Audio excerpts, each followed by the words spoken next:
profesor, Ya. buenas noches. Sí se puede ver. Ya, qué bueno, qué bueno. Ya, se sigue viendo, ¿no? Muy bien. Sí. Entonces, ¿cómo han estado estos días? Se viene el fin de semana largo. Me imagino que están con muchas ganas de una clase de diplomática. Levántenme la moral a mí también. No sé si tienen alguna duda de las clases anteriores, si tienen algunas preguntas para continuar una especie, no de resumen, pero sí retomar algunos temas que me gustaría ir precisando, ¿no? ¿Ha avanzado la página? Sí, profesor. Ya. Entonces, nuestra clase de hoy, que es la tercera, vamos a revisar algunos temas más definidos en relación a la diplomática y sobre todo al documento, ¿no? Sobre el documento se pueden decir algunas cosas, aunque parece que ya está todo dicho, pero es un concepto aún no definido en la medida que la tecnología, la ciencia avanza, sobre todo las ciencias de la documentación y de la información. Esto se complejiza un poco más, ¿no? Entonces, vamos a tratar un poco de plantear algunas reflexiones sobre la teoría del documento de diversas perspectivas, ¿no? Me gustaría recordarles la naturaleza del documento histórico y la noción de monumento. Monumento entendido como un elemento que nos trae a la memoria algún hecho o acontecimiento. Un monumento puede ser una piedra, un monumento puede ser la carta firmada de Simón Bolívar, puede ser una pacheta, puede ser una ruina. No necesariamente, de repente se ha extendido el concepto de monumento a esculturas de héroes, ¿no? Pero no, el monumento es un elemento que trae a la memoria de las sociedades un hecho, un acontecimiento determinado y relevante, relevante en algún aspecto. Entonces,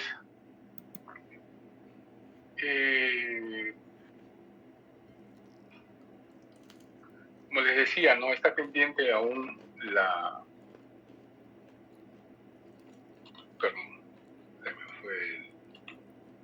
está pendiente aún la definición del concepto de documento.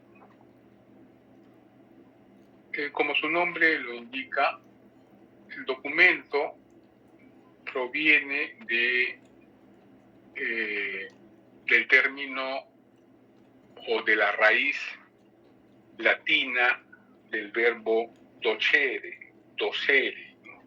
Como dice ahí, docere, que es enseñar. De ahí se derivan docencia, enseñanza, ¿no? Es una noción que ha ido evolucionando semánticamente. Ahora entendemos documentos solo como un objeto material donde se traduce cierta información.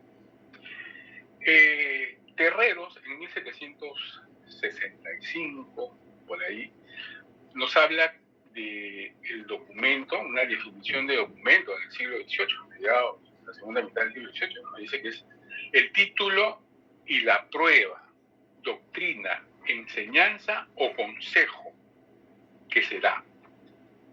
Entonces, documentar se llama probar con documentos, que es más o menos lo que la diplomática pretende hacer. También ha sido tradicional estudiar la naturaleza del documento desde dos perspectivas esenciales. Una es la perspectiva antropológica y cultural, que considera el documento como una extensión o como un instrumento del ser humano para conservar y transmitir ideas, para transmitir sentimientos, para transmitir vivencias, informaciones. Y la otra perspectiva sería una que es histórico-jurídica, en la medida en que el documento puede ser prueba fehaciente de la ocurrencia, del suceso, de un hecho, ¿no? De un hecho histórico o jurídico, un parte de batalla, o un contrato, o un privilegio, una real cédula. Entonces, esta última además tiene 3 miradas más. El documento histórico, propiamente dicho, el documento monumento y el documento diplomático, que es el que nos corresponde, ¿no? Entonces, ahondemos un poco más al respecto. Si es que tienen alguna duda o algún comentario, me lo hacen saber. Entonces, la primera perspectiva es el término, es la naturaleza desde la perspectiva antropológica y cultural. Bueno, desde esta perspectiva el documento es considerado como una creación, una construcción, un invento que lleva a cabo las sociedades humanas, el ser humano, ¿no? O sea, definitivamente es un hecho cultural como construcción del hombre. Todo lo que es cultural es elaborado por el hombre, construido, ¿no? ¿Y para qué? A fin de, como mencionamos hace un momento, a fin de poder conservar los datos, ¿no? Las informaciones, las sensaciones, los sentimientos, más allá de su memoria, o sea, que pueden escapar a la memoria. Entonces hay una necesidad del ser humano por materializar esos recuerdos, ¿no? Por eso digo que los hechos que están más allá de su memoria, con diversos recursos. Nosotros, me refiero a las sociedades andinas, no descubrimos la escritura, pero sin embargo teníamos otros recursos mnemotécnicos, ¿no? De contabilizar y de recordar acontecimientos, los quipus, por ejemplo, ¿no? O las tradiciones orales. Las sociedades, de acuerdo a sus capacidades y a los recursos con los que cuenten, van a dar esos pasos. Probablemente nosotros acá en los Andes no tuvimos la necesidad de inventar la escritura. Tenemos los signos payar, algunas improntas, monumentos arqueológicos, pero no se pueden denominar ciertamente escritura. Pero no era necesario porque la memoria se guardaba en quipus, por ejemplo, ¿no? O en recursos mnemotécnicos de esa naturaleza, ya sea para contabilizar datos, cifras, producción, o para recordar acontecimientos que no queríamos perder de la memoria. En el viejo continente se inventó la escritura y luego esta fue evolucionando como una manera de registrar también el pasado del hombre, ¿no? Entonces, este tipo de documento concebido desde la perspectiva antropológica y cultural va a permitir o va a facilitar al mismo tiempo la capacidad de transmitir los mismos datos, ¿no? Entonces,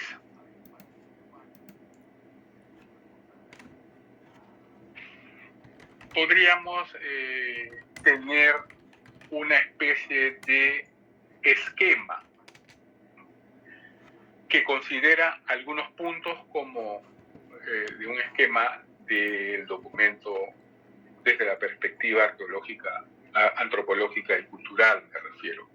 Entonces, a manera de esquema podríamos mencionar que tenemos el documento como técnica de prolongación del ser humano, de perpetuación del ser humano, ¿no es cierto? Es la única manera en que, bueno, los hijos también, pero gracias a las crónicas del siglo XVI podemos prolongar o conocer una tradición cultural que llega hasta nuestros días.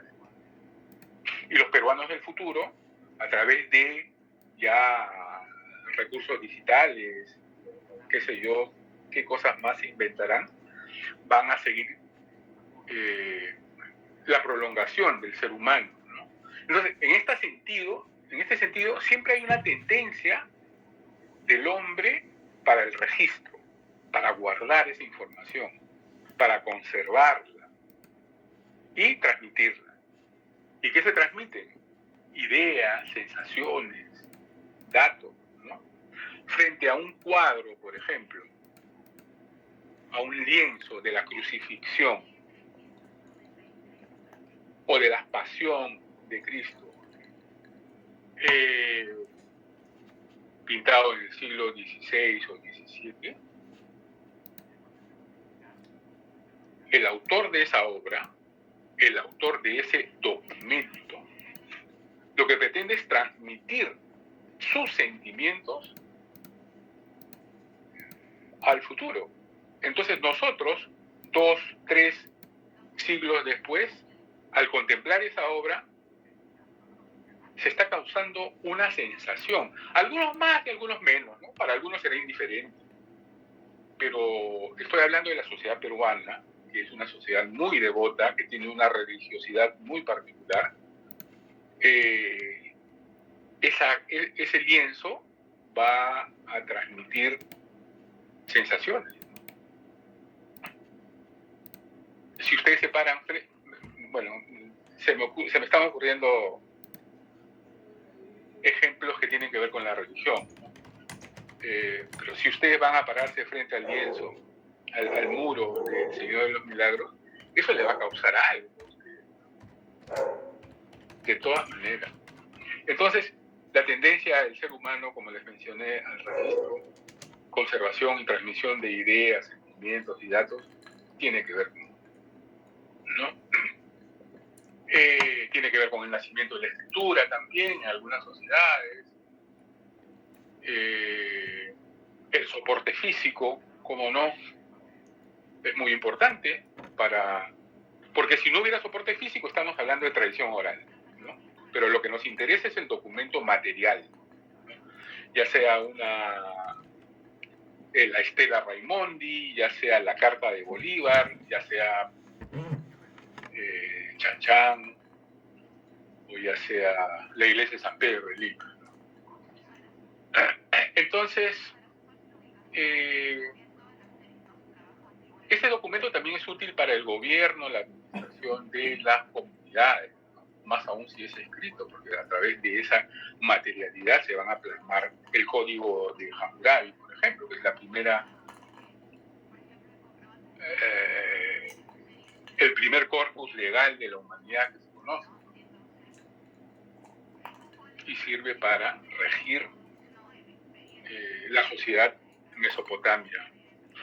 Los quipus, hay quipus oficiales, hay quipus de comercio, hay quipus de guardan memorias históricas. Es una manera de ordenar, de administrar a la sociedad, ¿no? Entonces, finalmente concebimos la cultura, y tiene que ver con esto, como una acumulación de conocimiento y actualización, construcción y actualización del conocimiento, constantemente, a lo largo de la historia del hombre, ¿no? Que va a tener que ser registrada. Entonces, todo esto, como les digo, es una construcción del hombre, ¿no? Los animales no tienen esto. Por eso les digo, ¿no?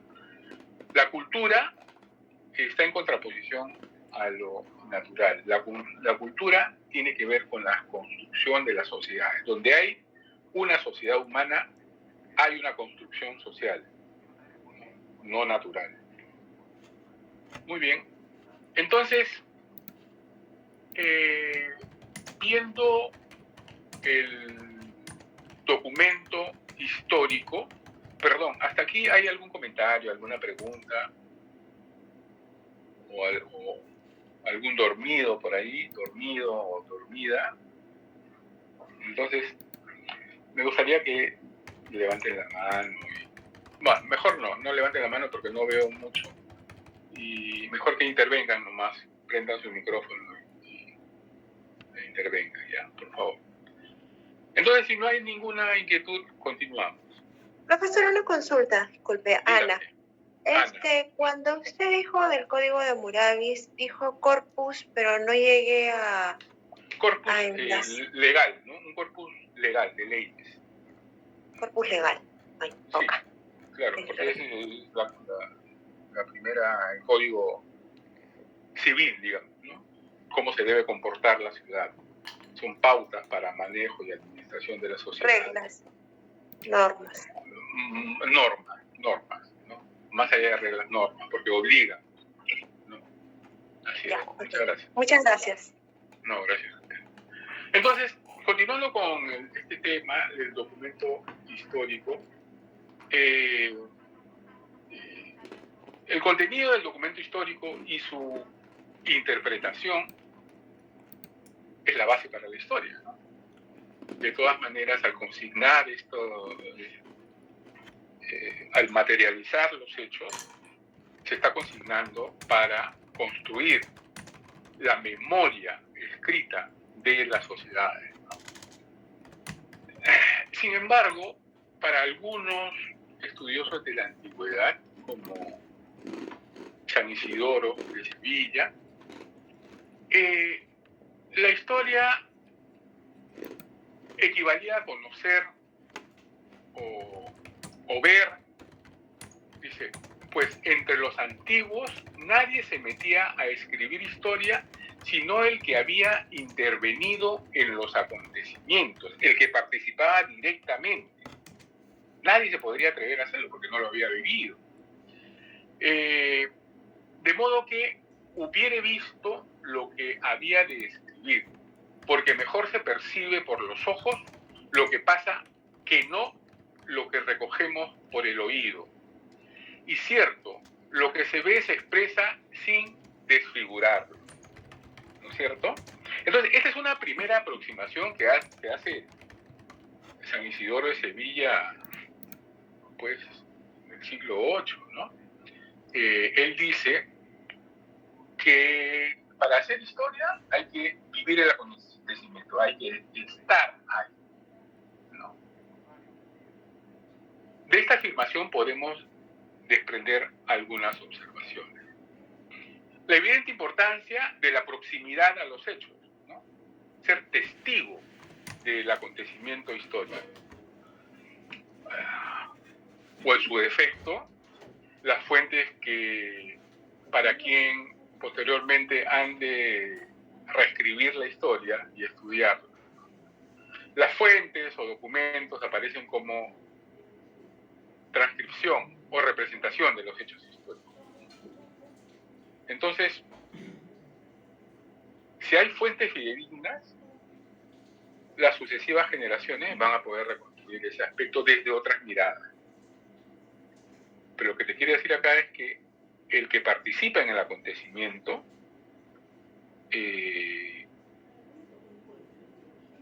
va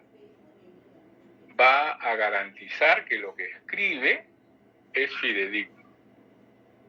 Ahora, esto es un poco cuestionable porque también las pasiones pueden jugar en contra, ¿no? Un testigo de un acontecimiento histórico puede tomar partido de uno u otro bando. Entonces, de repente no es tan cierto, pero se afirma eso.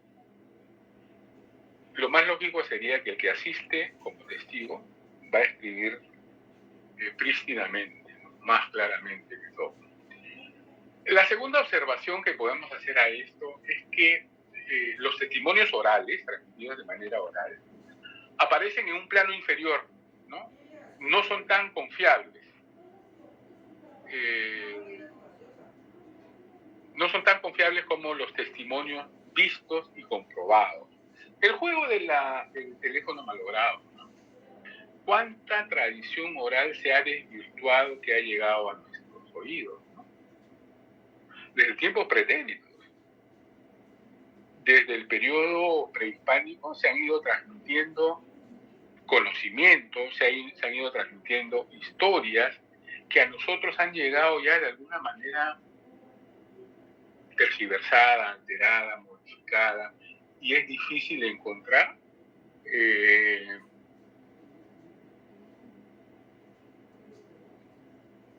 origen. Por ejemplo, ustedes han escuchado hablar del mito de Incarri, ¿no?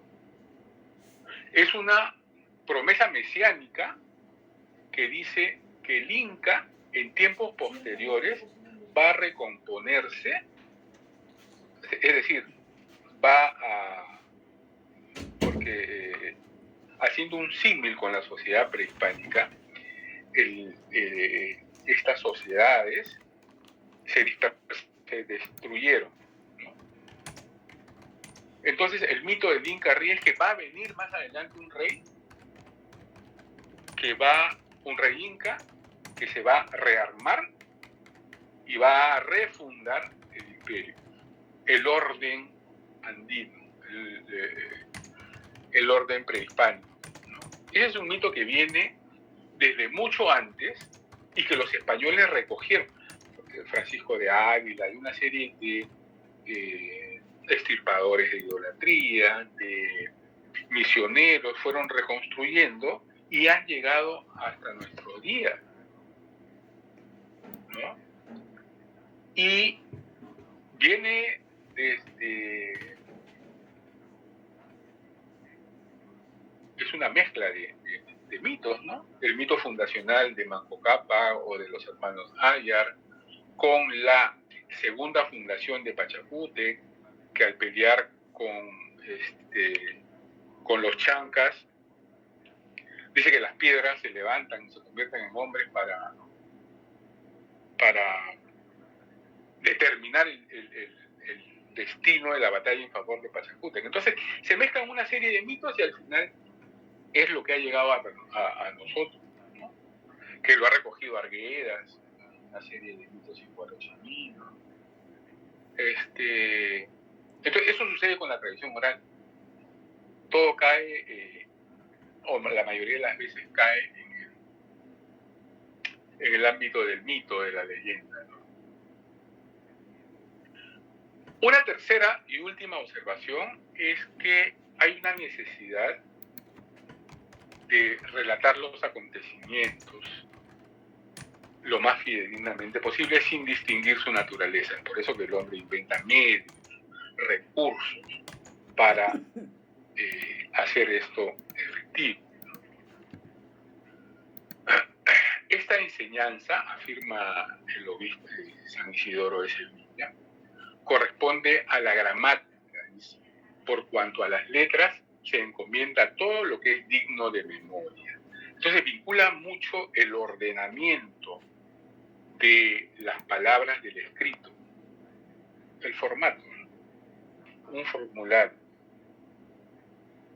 Nos aleja de toda subjetividad y permite que el documento sea veraz. Entonces, para redondear la finalidad del documento histórico que está demandando un buen tiempo, del documento histórico, instrumento sustitutorio del testimonio directo con la denominación de escritura, es mostrada por algunos autores que sostienen eso, ¿no? Que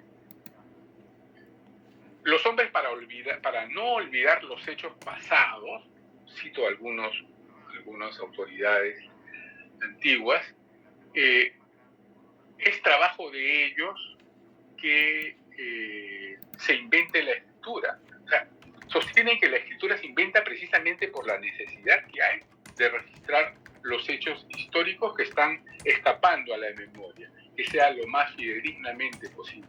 Ahora sabemos que eso no es ninguna garantía, porque los escritos pueden ser manipulados también, ¿no? Entonces, por ahí va el asunto. ¿Alguien levantó la mano o quería hacer alguna pregunta? Escuché un sonido. Bueno, hasta aquí todo bien. Entonces, ¿qué nos quiere decir con dentro de la documentación histórica jurídica hay un aspecto que se llama, ya vimos, acabamos de ver el documento histórico, ahora vamos a ver el documento monumento. El monumento, en su consideración de documento, contribuye a plasmar la memoria colectiva, ¿no? Y por tanto, la historia.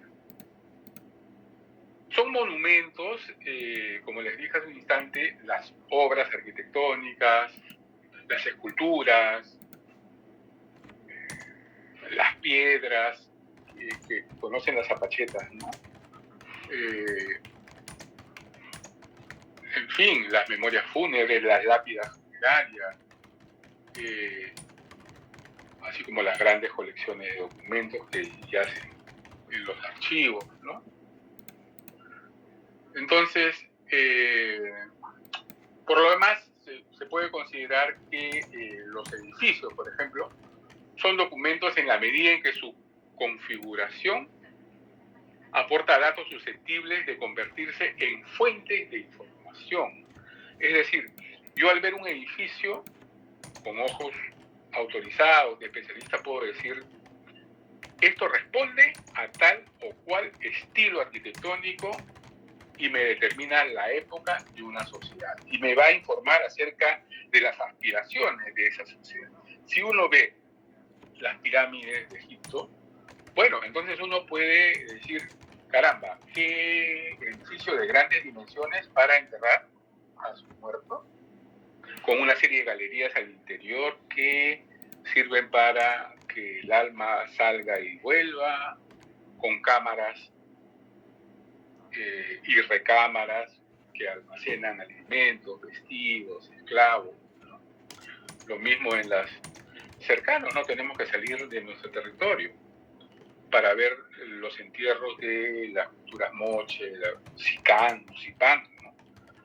Explorar los entierros nos dan información del culto a los muertos, de la veneración a sus personajes, y del ajuar funerario nos va a dar información sobre sus costumbres, sus rituales, ¿no?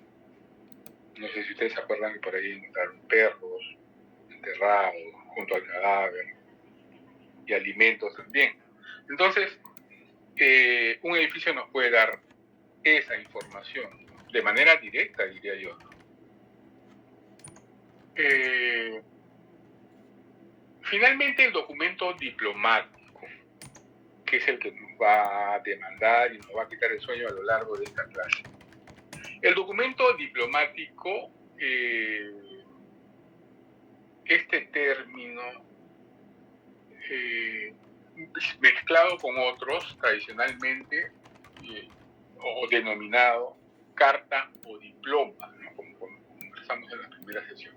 El diploma es un documento solemne, y cuando digo solemne, recuerden, es porque guarda ciertas formas y porque emana de instituciones, por decirlo de alguna manera, notables, representativas de las sociedades. Y además constituye el diploma un documento escrito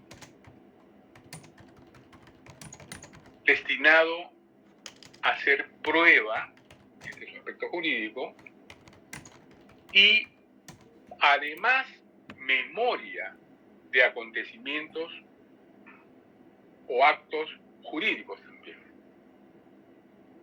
Esta noción que acabo de decirles ha sido ampliada en el transcurso del tiempo, cuando se dice que el objeto de estudio de la diplomática es el documento en toda su totalidad y posibilidades. Los mismos autores reducen a ciertos límites la noción de documento diplomático al indicar que se trata de un testimonio escrito que tiene un carácter histórico-jurídico, una forma de redacción determinada y que no está destinado directamente a dar fe de la veracidad de un hecho o construir una prueba del mismo, sino más bien a garantizar la adecuada transmisión de un hecho, ¿no? Digamos, esto condensa en algún momento la definición que el documento diplomático tiene en algún momento, ¿no? Ojo con esto, ¿ya? Porque luego sigue evolucionando el término para finalmente, lo cual nos va a facilitar un poco el accionar, incluir cualquier documento de archivo, ya sea que provenga de oficinas estatales, gubernamentales o del ámbito privado.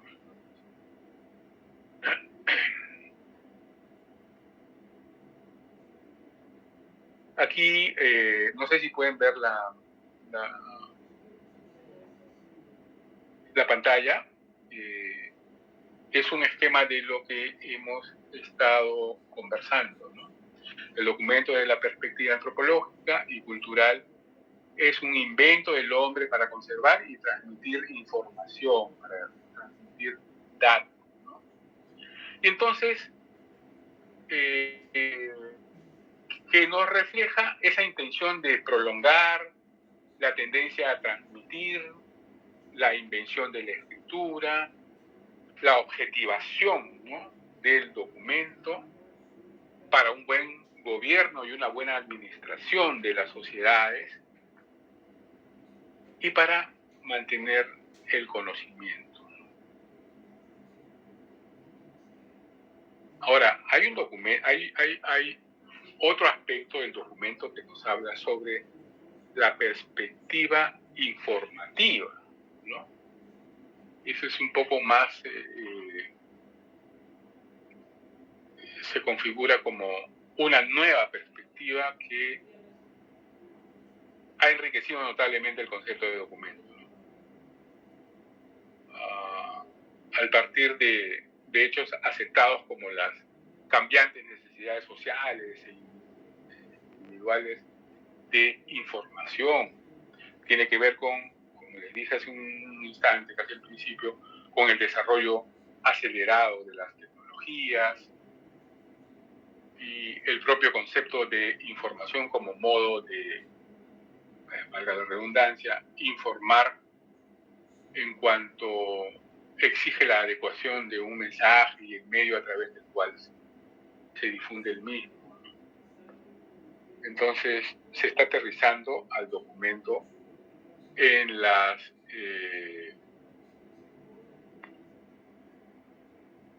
los tiempos actuales.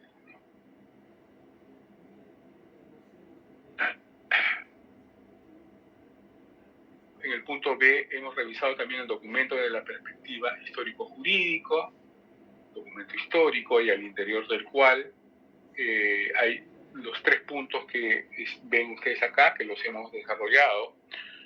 La proximidad de los hechos es importante porque son los únicos autorizados, supuestamente, para, mejor dicho, los que van a tener la capacidad de informar fidedignamente lo que está aconteciendo, ¿no? Y las fuentes cumplen un papel fundamental también para el documento, porque van a ser, como su nombre lo indica, fuentes de primera mano, que son las más fidedignas porque vienen de testigos directos, fuentes de segunda mano, que son los que interpretan esta primera información, donde la información va a ser abordada desde otros aspectos y quizá pueda ser modificada, alterada para bien o para mal.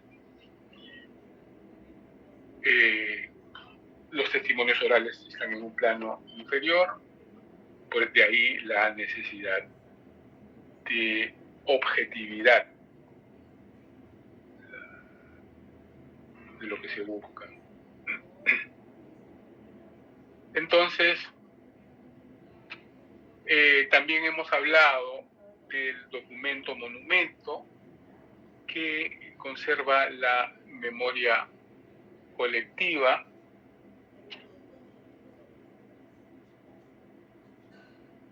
de las sociedades para construir la historia.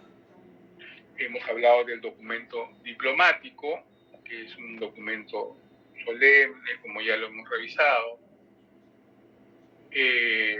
Un poco también hemos hablado sobre el documento en la perspectiva informativa. Y ahora vamos a ver el documento como fuente.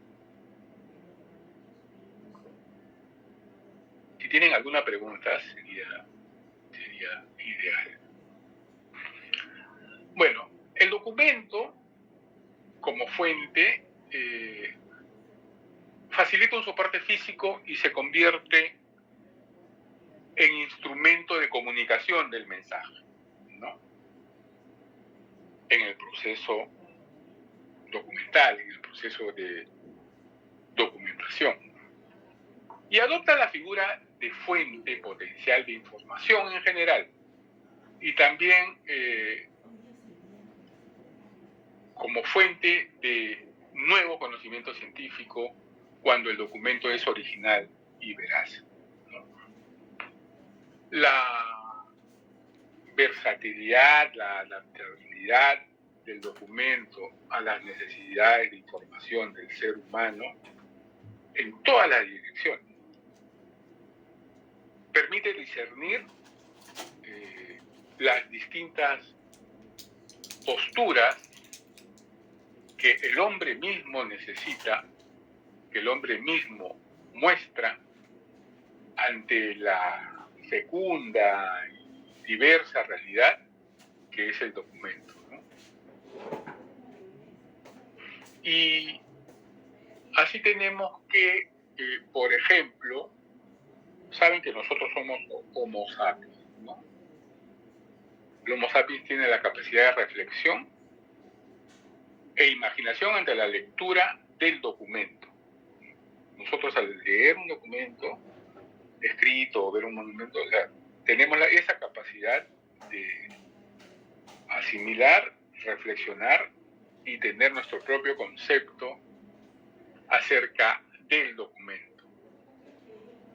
Hay un nuevo término que se le acuña al hombre, pues nosotros somos Homo sapiens sapiens, hay un Homo videns, con V, de ver, ¿no? Que sostiene que el hombre abrumado por el poder de la imagen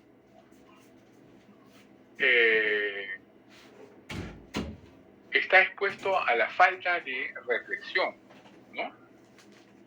Si ustedes se dan cuenta, en nuestra juventud, la internet, la red esta,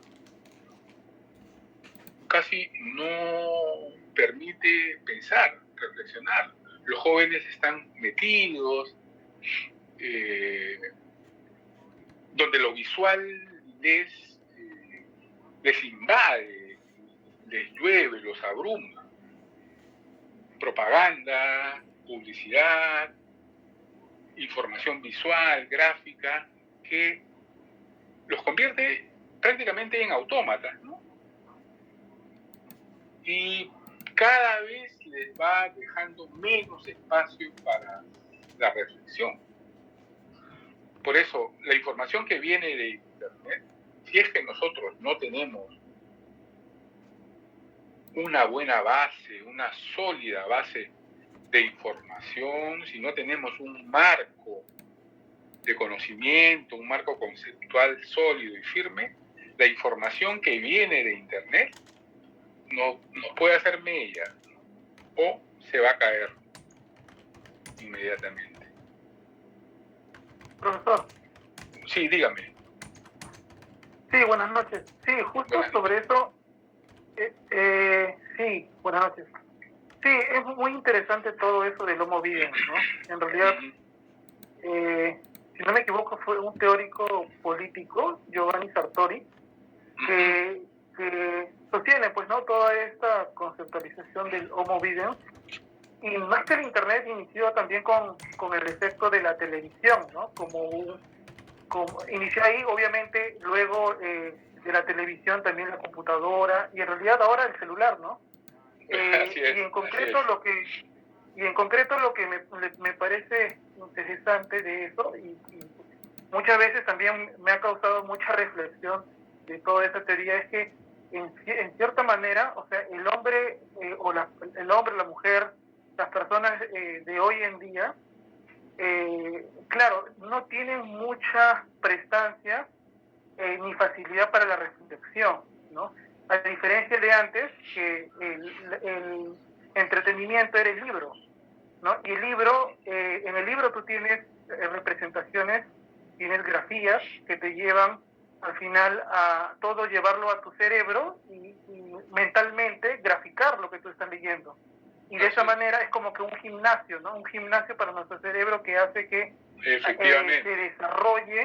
se desarrolle la habilidad de pensar y reflexionar, ¿no? Y eso estimula muchos aspectos reflectivos, de reflexión para con las personas.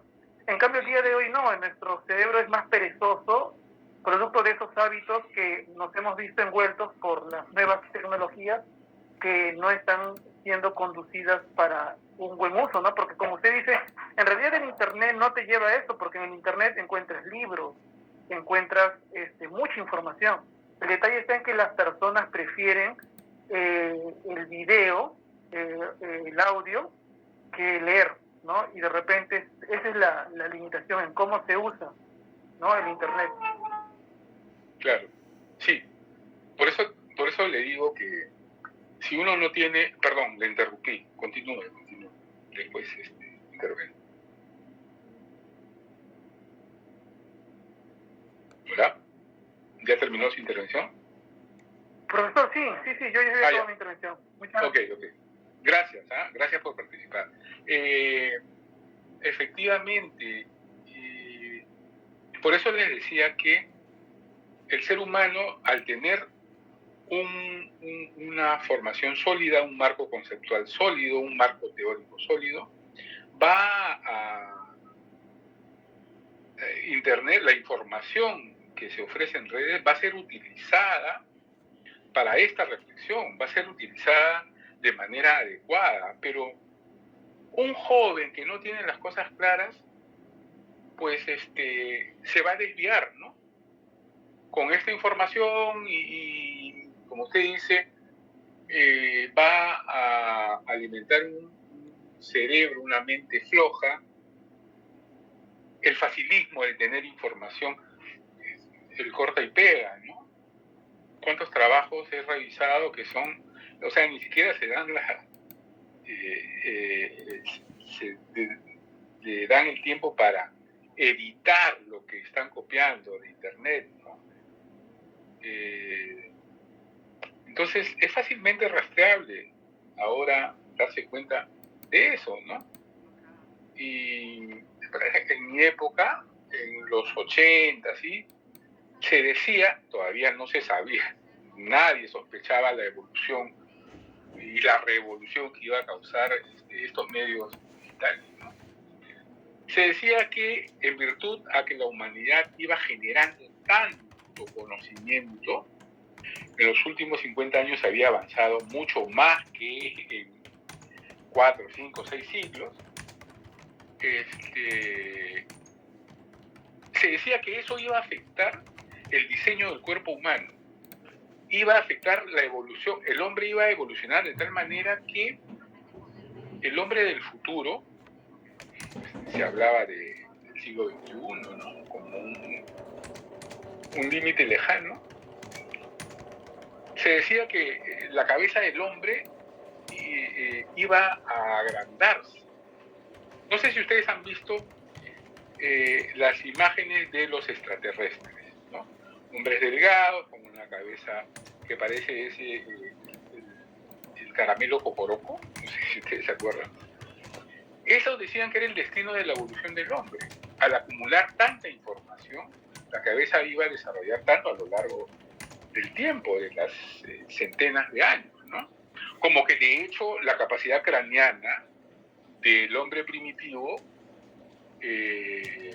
fue creciendo hasta el día de hoy, ¿no? Ahora tenemos muchos más centímetros cúbicos que nuestro pariente más lejano.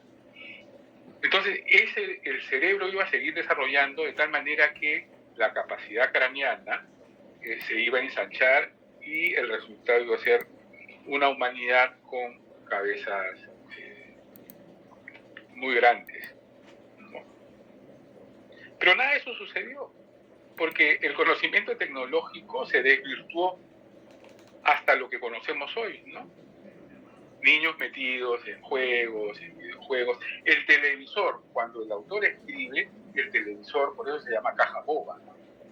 El televisor era el vehículo que cautivaba a las sociedades, ¿no? A las familias. Entonces, sí, pero ahora con esta tecnología cada vez más en avance, el riesgo es mucho mayor. Y como usted lo mencionó, los celulares,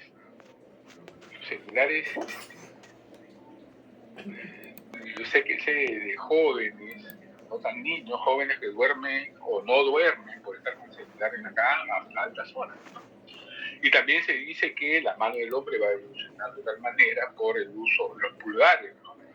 Van a evolucionar de tal manera que se pueda con mayor facilidad activar los dígitos de los celulares.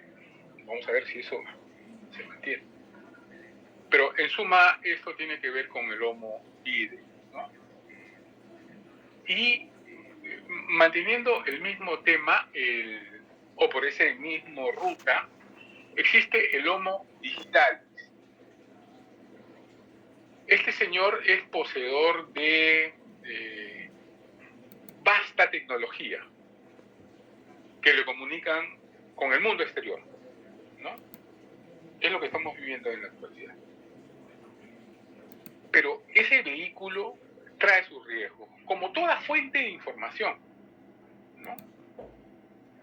Puede ser utilizada para desvirtuar la información o acomodarla a intereses, ¿no? No garantiza la objetividad. Lo que sí sucede es que al estar abierto al mundo exterior, sí va a tener un impacto mayor. Las clases, los museos, yo trabajo en un museo, soy director de un museo. La pandemia, a todos nos agarró con los pantalones bajos. La mayoría de museos no estábamos preparados para trabajar desde casa. Y sobre el caballo tuvimos que aprender todo acerca del mundo virtual. Lo mismo sucedió con las clases, los colegios, las universidades, los institutos. Pero en el caso de los museos, que es el que conozco directamente, no estábamos preparados para eso, no teníamos personal. Apenas algunos museos habían digitalizado sus colecciones, pero solamente les habían tomado fotos y las guardaban en un disco duro sin ningún formato para rescatar, recuperar esa información. Es decir, no había una base de datos, simplemente eran archivos de imágenes. En el periodo de pandemia, algunos museos que estaban preparados pudieron enfrentar el mundo. Los otros, los que no, tuvimos que aprender a la mala. Y fuimos ganando un espacio en el mundo virtual. Y nos dimos cuenta que ahora en ese entonces visitaban nuestros museos gente de países inimaginables, ¿no? Entonces aumentó las visitas virtuales. Pero esto no se vio reflejado en las arcas, ¿no? En la caja. Las visitas eran gratuitas, como una especie de ensayo. Pero en el viejo continente los museos sí cobraban por visitar sus museos, había exposiciones temporales, exposiciones permanentes. Claro, les favoreció mucho, a nosotros también. Ahora, post pandemia, esa exigencia nos favoreció, porque ahora tenemos públicos, o mejor dicho, ahora trabajamos de manera mixta. O sea, no podemos abandonar el mundo virtual. Ya estamos metidos en ese círculo. Pero estamos trabajando en el ámbito que sabemos, las visitas presenciales. Entonces, después de la pandemia ahora tenemos estas dos vertientes, que es favorable, ¿no? Entonces, tiene que ver con lo que estamos hablando del Homo digital. Las tecnologías que lo comunican con el mundo exterior. En el caso de los museos es notable. En el caso de las universidades, los cursos, ya existían cursos, diplomados, maestrías virtuales. Hoy superabunda, ¿no es cierto? Entonces, cuando a veces uno da conferencia, tiene asistentes del otro lado del charco, cosa que era imposible. Cuando nosotros participamos, organizamos con la Conferencia Episcopal Peruana, la Comisión de Patrimonio y Bienes Culturales, todos los años organizábamos encuentros de responsables del patrimonio cultural. Y bueno, participaban apenas 20 personas, ¿no? Con mucho esfuerzo venían de provincias. Los últimos 3 años lo estamos haciendo virtual y nuestro público excede las 300 personas que vienen que se conectan de Portugal, de España, de Francia también ha habido, y de América, todos los países de la región. Entonces, sí, es positivo esta tecnología, ¿no?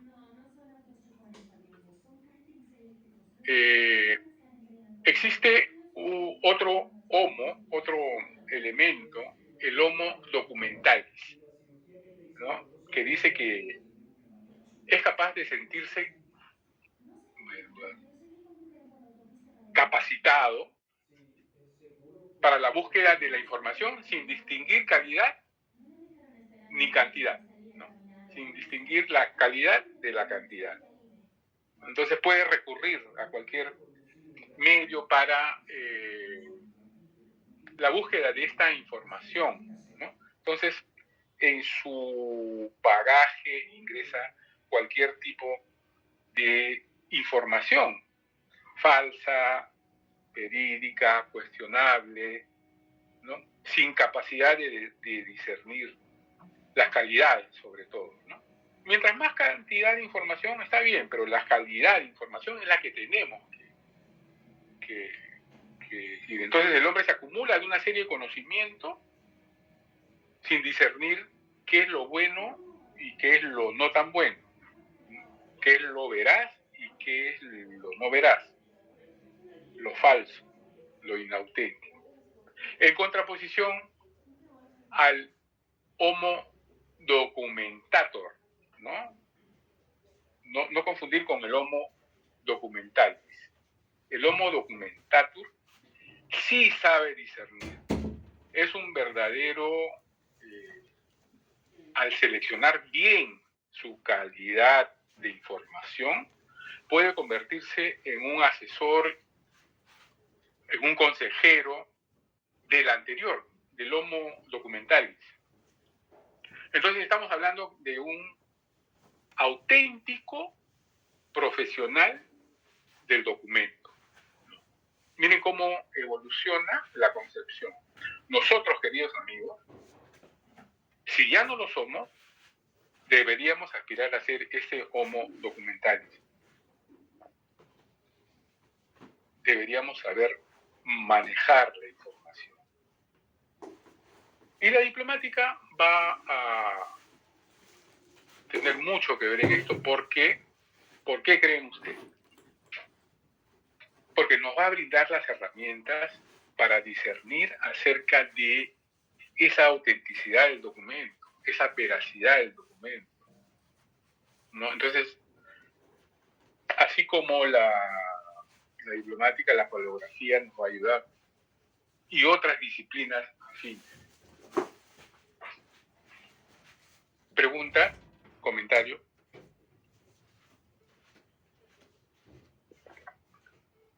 Bueno, entonces, creo que para redondear un poco el concepto de documento, ya la próxima clase vamos a ver puntualmente el documento, cada vez entrando más al documento diplomático. Entonces, para redondear el concepto de documento, para alcanzar una tentativa de definición, hay que tener en cuenta sus componentes y su finalidad. En relación a los componentes, se puede señalar lo siguiente: el soporte físico, no estoy hablando todavía de la materia escritoria, es decir, el papel, estoy hablando de manera un poco general, el documento como base de información, como elemento de información, como elemento de registro de datos e información del pasado, para ser utilizado en el presente. Entonces, por eso hablamos de soporte físico. Puede ser un papel, puede ser una piedra como el lanzón de Chavín, o la estela Raimondi, o las cabezas clavas, o las estelas de... ¿Cómo se llama este pueblo en el norte?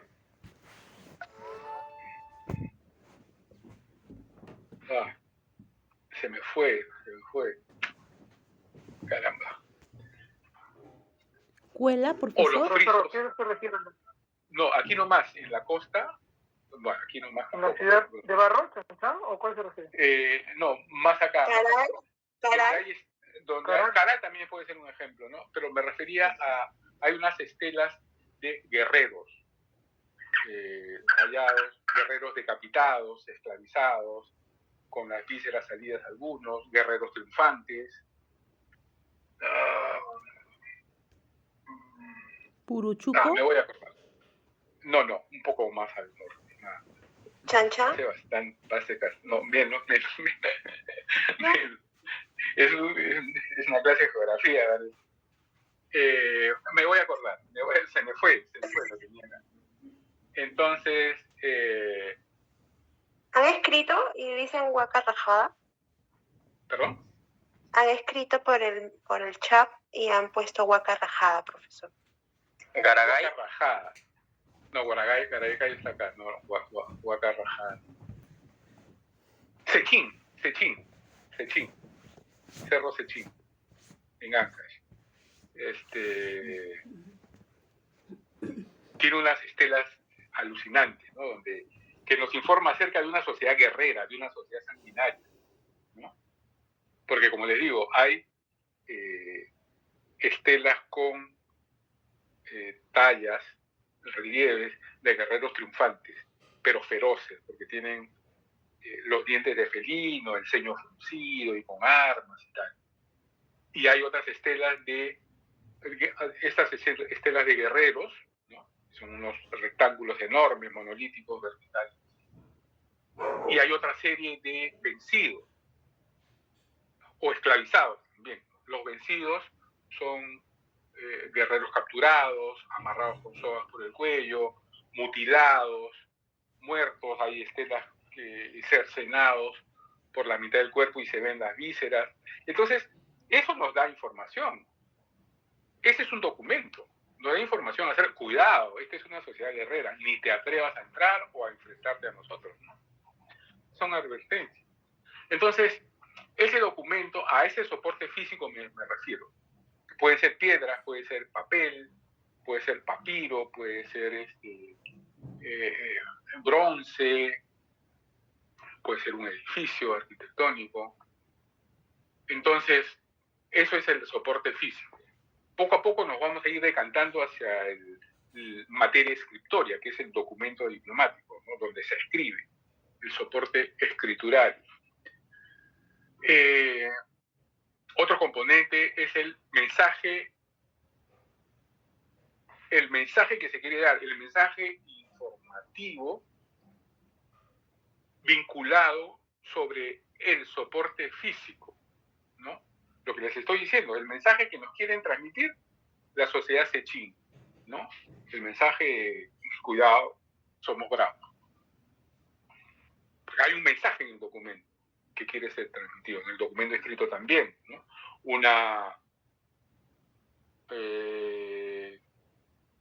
Un cuadro estadístico que nos pretende informar. La producción de la explotación salitrera de una región, ¿no? Es un documento frío, estadístico, que no busca hacer otra cosa, pero es una información que de saber leerla nos va a extraer datos valiosos sobre el trabajo de la explotación, las sociedades explotadoras, comerciales y tal, ¿no? Ese es el mensaje informativo. Otro elemento es la potencialidad que tiene ese documento en la transmisión de la información y la capacidad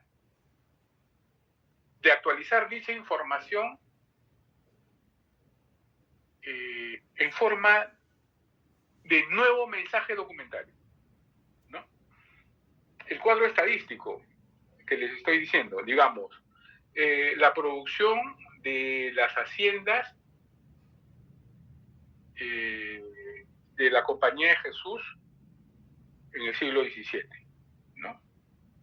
Los jesuitas en la costa central, desde Ica hacia abajo, tenían plantaciones, haciendas, y gracias a esas haciendas se financiaban las escuelas, los colegios que tenían, y se construían los templos para adoctrinar. Por eso los jesuitas desde un principio se establecieron en un espacio educativo, y el arte jesuita, que se ha denominado arte jesuita, es de primer nivel, porque tenían los recursos económicos para hacerlo. Entonces, digamos, si tengo una estadística o un cuadro contable de esas haciendas, ese cuadro contable, como les dije, se está transmitiendo información a la actualidad, y yo como no soy investigador de esa información, ¿no? Yo tengo otra vertiente, pero si yo fuera un investigador de la economía virreinal, podría utilizar e interpretar esas cifras y darle una nueva lectura, ¿no? Como dije anteriormente, una nueva lectura y emitir un nuevo mensaje documentario sobre la base de la información objetiva de esa fuente. No sé si me dejé entender, ¿no? A eso me refiero cuando digo que el documento debe tener la potencialidad de transmitir información y la capacidad de actualizar esa información en forma de mensajes nuevos, documentales. Bueno, todo ello cobra valor verdadero, ¿no? Cuando el proceso informativo documental se ordena para obtener para obtener nueva información o la toma de decisiones. En la actualidad, las tecnologías de la información o la toma de decisiones. En la actualidad, estas tecnologías, y específicamente Internet, volvemos al tema, están llevando nuevas formas documentales como el documento digital, por ejemplo, ¿no? El gobierno digital, la firma digital, la acción de los multimedia, social media, y la irrupción, la intromisión, además de cierto ámbito de, ¿cómo les puedo decir?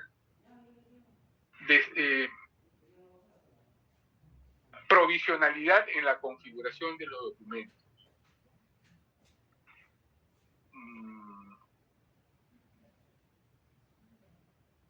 De los documentos afectados por dichas tecnologías.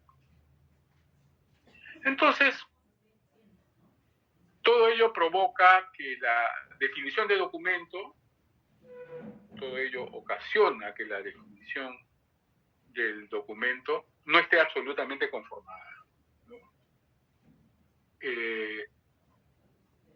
Y aparecen una multitud de definiciones, pues ahí precisamente radica la necesidad de establecer una teoría del documento, ¿no? Lo que pues influye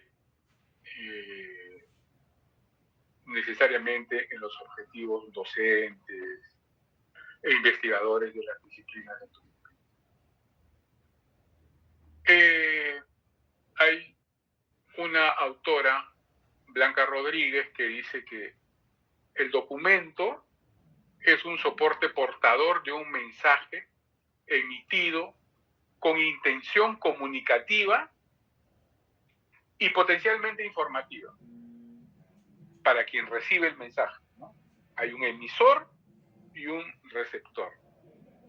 Entonces, en ese sentido, el soporte portador de un mensaje emitido con intención comunicativa y potencialmente informativo para el receptor. Eso es lo que dice Blanca Rodríguez. Pero hay otro autor de apellido López Yepes, José creo, que dice, para él, y a la vista de todo lo que hemos venido conversando, documento resulta de la objetivación de un mensaje, de la materialización de un mensaje en un soporte físico, potencialmente transmisible en el espacio, ¿no? Y en el tiempo, y actualizable como fuente de información para la generación de una información o para la toma de decisiones. Esta última frase es lo que hemos venido conversando, ¿no? Es la materialización en un soporte físico, porque si no está materializado en un soporte físico, es tradición oral, ¿no es cierto? Pero si esta tradición oral se materializa, un edificio es la materialización de una proyección mental de un alarife, de un arquitecto, ¿no es cierto? Y que lo plasma en bocetos, en dibujo. Y se concretiza, se objetiviza en documento cuando se materializa. Y ese documento, que es un edificio, una iglesia, un hospital, un puente, nos va a dar una información.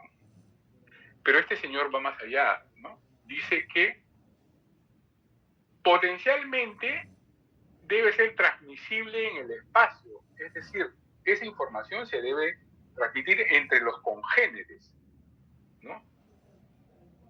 Pero también en el tiempo, para los sucesores, para nuestros sucesores, para las generaciones que vienen. Y en ese sentido, esa información debe ser actualizable como fuente de información, ¿no? La arquitectura virreinal peruana, por ejemplo, para no hablar mucho del documento escrito, que todavía no es el momento. La arquitectura virreinal peruana, sea religiosa, sea civil, sea militar, durante mucho tiempo Todo el siglo XX hasta la década de los 80, los historiadores del arte y los historiadores de la arquitectura, nacionales y extranjeros, sostenían que esta arquitectura era un traslado de conceptos europeos, españoles fundamentalmente, a América y al Perú, puntualmente, ¿no? Entonces, durante todas estas décadas se venía pensando que imitábamos la arquitectura de la madre patria, la arquitectura de la metrópoli. Entonces, hay elementos similares, es una copia, por supuesto que con materiales locales, ¿no? Entonces, hacia la década de los 80, un acucioso investigador, no sé si han escuchado hablar del padre Antonio San Cristóbal, ya no está entre nosotros, se toma el tiempo para recorrer el país, encargado por su orden, ¿no?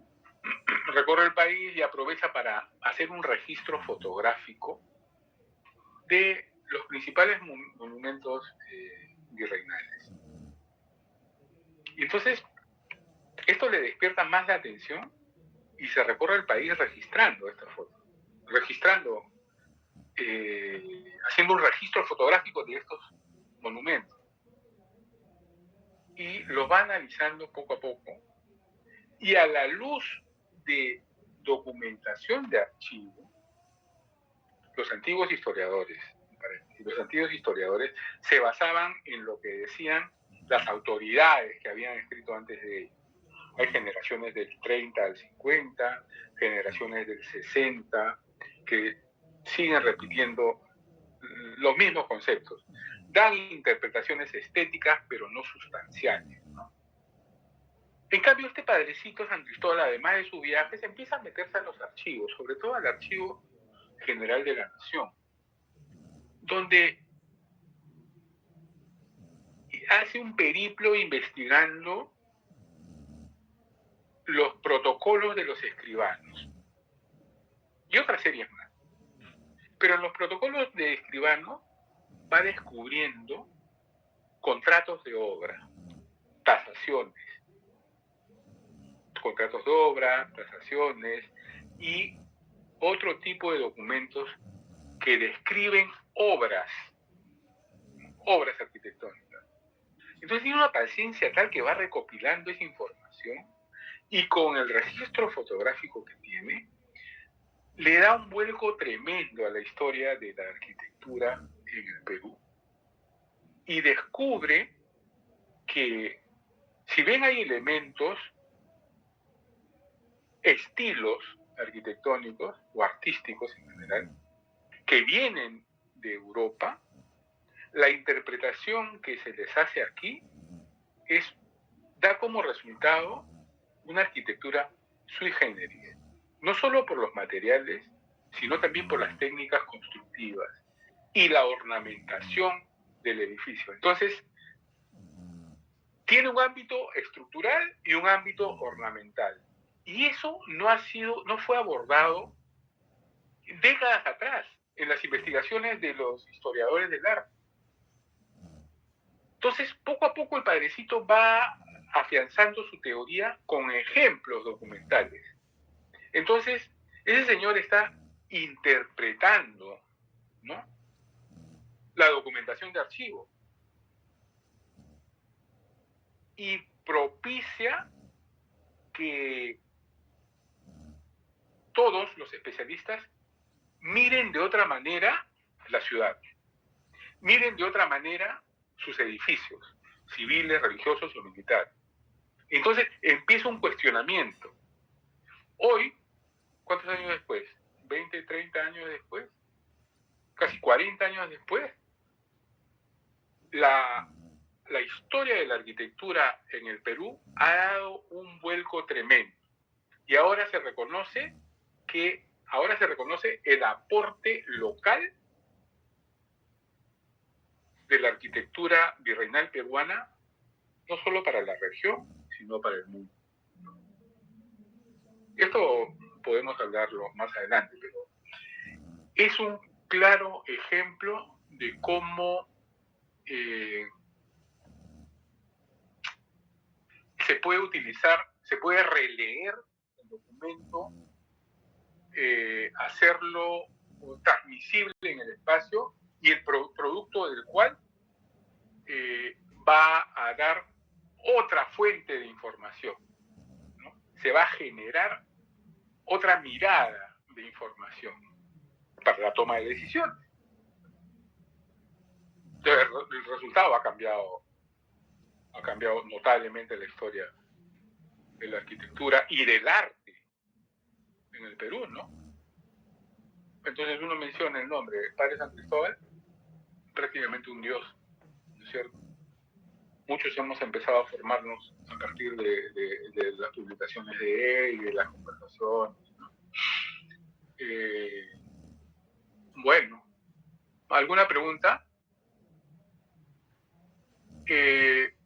Finalmente, algunas consideraciones, ¿ya? 2. El documento, entonces, a manera de recapitulación, el documento es un objeto de estudio de las ciencias del documento. ¿Cuáles son? Diplomática, archivística, biblioteconomía, documentación, bibliografía, museología, etc. Todas estas ciencias, disciplinas, tienen que ver con el estudio del documento, ¿no? En cualquier soporte, ¿no es cierto? Y finalmente otra consideración que se me viene es que es necesario llevar a cabo, realizar una investigación que propugne el estudio integral de la naturaleza del documento, ¿no? Y en consecuencia, la construcción epistemológica, si se quiere, de la única ciencia del documento, de hacer una única ciencia del documento, resumiendo las anteriores, ¿no? Que tenga su disciplina propia, no la tiene. Se puede abordar de diversas ópticas, ¿no? Pero juntándolas, condensándolas, podría hablarse de esto, ¿no? Amigos, hasta aquí llegaría la clase de hoy. No sé si tenemos alguna pregunta. Para mañana, en la clase 4, ya vamos a ver más detalladamente el documento diplomático. Acá queríamos. ¿Por qué tengo eco? Bueno. Ya, acá quiero mostrarles. ¿Pueden ver este documento? Sí, profesor. Sí, ya. Este es un documento del rey. Sí, se visualiza, profe. No sé si ustedes recuerdan que antes toda solicitud formal se hacía en papel sellado, ¿no? Que lo vendían en las librerías, papel sello secto, profesor. O sea que hay varios, habemos varios que peinamos canas, ¿no? Bueno, esta es una tradición que es traída por los españoles, ¿no? Se paga un impuesto y tal. Entonces, digamos, este es un formato de documento. Más o menos así van a ser los documentos que vamos a trabajar, ¿ya? Si ustedes pueden leer, tiene un encabezado, tiene una forma de iniciar el texto, y luego se van desarrollando cláusulas diversas que le dan forma jurídica, que le dan peso solemne al diploma, en este caso, al documento diplomático, en este caso. Esta es la formalidad, la solemnidad de la cual veníamos conversando desde hace ya algunas clases. Este documento es emitido por la Cancillería Real con la firma del rey. Entonces, cuando hablamos de solemnidad, es esta. Cuando hablamos de formato, es este tipo. Cada tipo documental tiene su formato, su formulario, ¿no? Entonces, los cancilleres muchas veces ya tienen la plantilla lista y la completan. Ese tipo de documentos vamos a ver. Y a continuación tenemos un tipo de escritura. Esta escritura, que la van a ver en paleografía el próximo ciclo todavía. Sobre estos documentos es que también se puede hacer diplomática, trabajo, análisis crítico diplomático. No va a ser nuestro caso porque todavía no manejamos paleografía. Lo ideal hubiera sido que lleven la paleografía, ¿no?, para que sea un ejercicio más atractivo y con cierto grado de, no de dificultad, sino de dedicación, ¿no? Entonces, con este tipo de letras se van a encontrar. Esta es una letra del siglo XVII. Entonces, sobre ese documento hay que hacer un alfabeto, ¿no? Hay que reconocer cuántos tipos de A existen, cuántos tipos de B, y hacer un alfabeto de mayúsculas y de minúsculas. También identificar los números, no en un documento, de repente en varios, ¿no? Identificar qué tipo de números, cómo se escriben los números, los romanos, arábigos, ¿no? Algunos no son muy fácilmente reconocibles. Entonces, por eso es que cuando yo dictaba paleografía, me gustaba hacer que cada vez hagamos nuestros abecedarios, ¿no?, nuestros alfabetos en mayúscula y en minúscula, nuestros números, nuestras abreviaturas, qué tipo de abreviaturas has encontrado en el documento y al desarrollarlas cuáles son. Entonces, de tal manera que casi es un recurso mnemotécnico, ¿no? O sea, tener una lista de abreviaturas del siglo XVI, abreviaturas del siglo XVII, abreviaturas del siglo XVIII. Entonces uno ya fácilmente puede recurrir, esta abreviatura la vi, vas a tu catálogo y desentrañas el misterio. Lo mismo hay ligazones. Me estoy adelantando un poco, pero me parece pertinente, ¿no?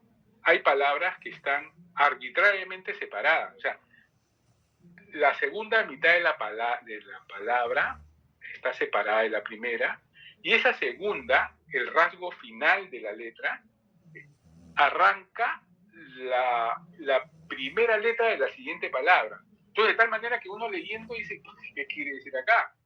Entonces, esas ligazones también son características en determinados siglos, ¿no? Y es importante que nosotros reconozcamos esas ligazones y hacer también un cuadro. Eso lo van a ver en paleografía. Pero esto ya lo dejamos para mañana. Muy bien, amigos. Creo que es el momento de pasar lista. A ver si...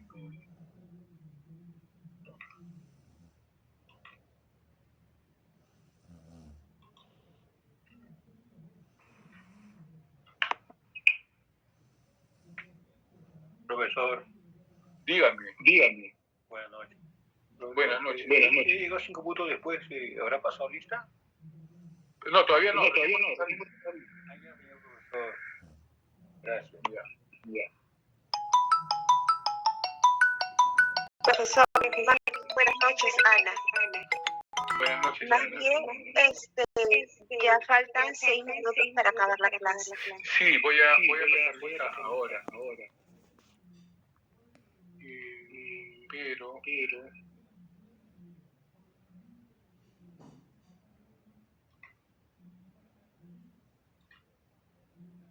no encuentro.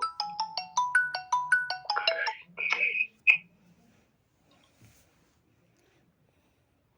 Ya. Reporte de asistencia.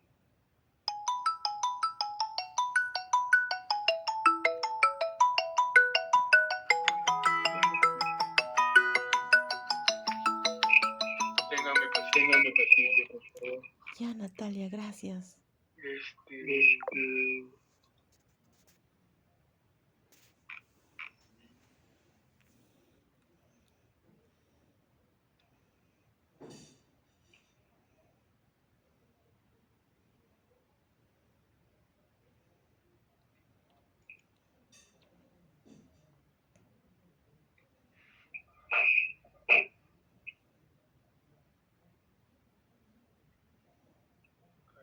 Caramba.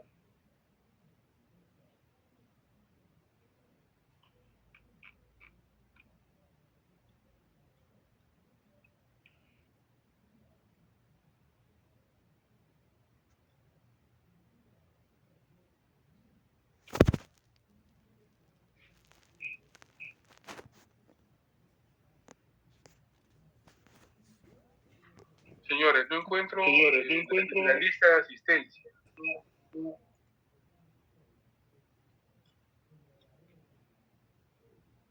¿Pueden ver la pantalla? ¿Sí? No, no sé. No, profesor. Solo lo vemos usted. Caray. Me aparece el recuadro de reporte de asistencia. Nada más. Seleccionar modalidad ya está. Seleccionar periodo también.